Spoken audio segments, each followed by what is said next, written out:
When Congress decides it wants to exercise a power not delegated to it by the Constitution, it usually reaches for the General Welfare Clause, Article 1, Section 8, Clause 1. The Congress shall have power to lay and collect taxes, duties, imposts, and excises, to pay the debts and provide for the common defense and general welfare of the United States. They seem to forget the fact that this clause empowers Congress to collect taxes, not to regulate. They also seem to ignore that it only allows Congress to collect taxes for the general welfare of the United States, the very same proper noun used in the 10th Amendment. The powers not delegated to the United States by the Constitution, nor prohibited by it to the states, are reserved to the states respectively or to the people. Does this clause of the Constitution allow Congress to do whatever it thinks would be good for America? Not according to James Madison. While debating a cod fisheries bounty bill in the House, he said, "If Congress can apply money indefinitely to the general welfare and are the sole and supreme judges of the general welfare, they may take the care of religion into their own hands. They may establish teachers in every state, county, and parish and pay them out of the public treasury. They may take into their own hands the education of children, establishing in like manner schools throughout the Union.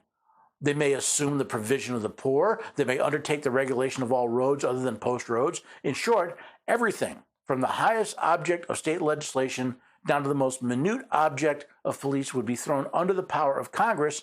For every object I have mentioned would admit the application of money and might be called, if Congress pleased, provisions for the general welfare." Looks like Mr. Madison was correct. Once Congress believed they could apply money indefinitely to the general welfare, they took over everything, including regulating dishwashers and washing machines. Here's where we enter the case of Louisiana versus U.S. Department of Energy. In 2022, the Department of Energy tightened the regulatory regime surrounding America's dishwashers and laundry machines. Petitioners sued.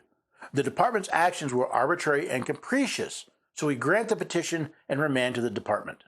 What led up to the 2022 decision by the Department of Energy to tighten regulations for dishwashers and laundry machines?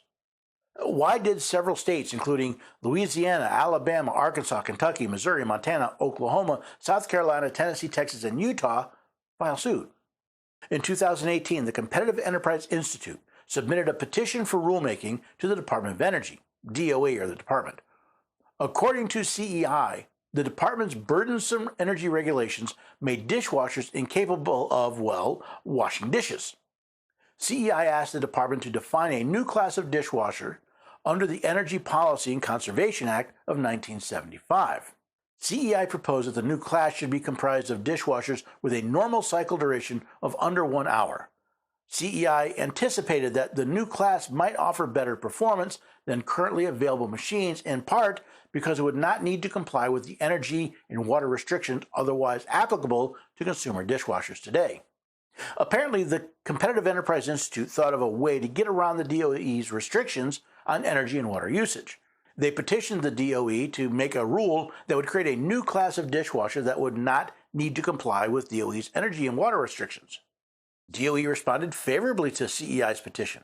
It published a Notice of Proposed Rulemaking, or NPRM, under the Administrative Procedures Act, or APA. The NPRM proposed the new dishwasher class that CEI had requested. In October 2020, the DoD adopted a final rule defining the class as standard residential dishwashers with a cycle time for the normal cycle of 1 hour or less from washing through drying. This became known as the 2020 dishwasher rule. The DoD adopted the rule proposed by CEI. Apparently, DoD liked the rule so much, they created another rule for laundry machines, or what most of us call washing machines. On its own initiative, the department then decided to take analogous action on laundry machines, the 2020 Laundry NPRM. The DOE explained that both of its 2020 rules reaffirmed the department's recognition of cycle time as a valuable consumer utility. Does the DOE think it's valuable to consumers to minimize cycle time in such appliances? Apparently, the DoD is more interested in how long an appliance runs than how well. So far, so good, though, until the Biden administration takes office. On the day of his inauguration, President Biden issued an executive order directing DOE and other agencies to reconsider certain rules, including the 2020 dishwasher rule and the 2020 laundry rule. A new final rule, which we call the repeal rule, was issued in January 2022. It revoked both the 2020 dishwasher rule and the 2020 laundry rules. In come the politicians, apparently overriding the rules of the bureaucrats, this time to the detriment of the people who actually purchase and use dishwashers and washing machines. Then a group of states decide to stand up and, if not come to the rescue, at least push back on the repeal of these new rules. A group of states, led by Louisiana, petitioned our court for review of repeal rule. What was the basis of the state's lawsuit? What was the Fifth Circuit asked to decide? Now the merits. While the states make various contentions, we need only consider one, that the repeal rule is arbitrary and capricious.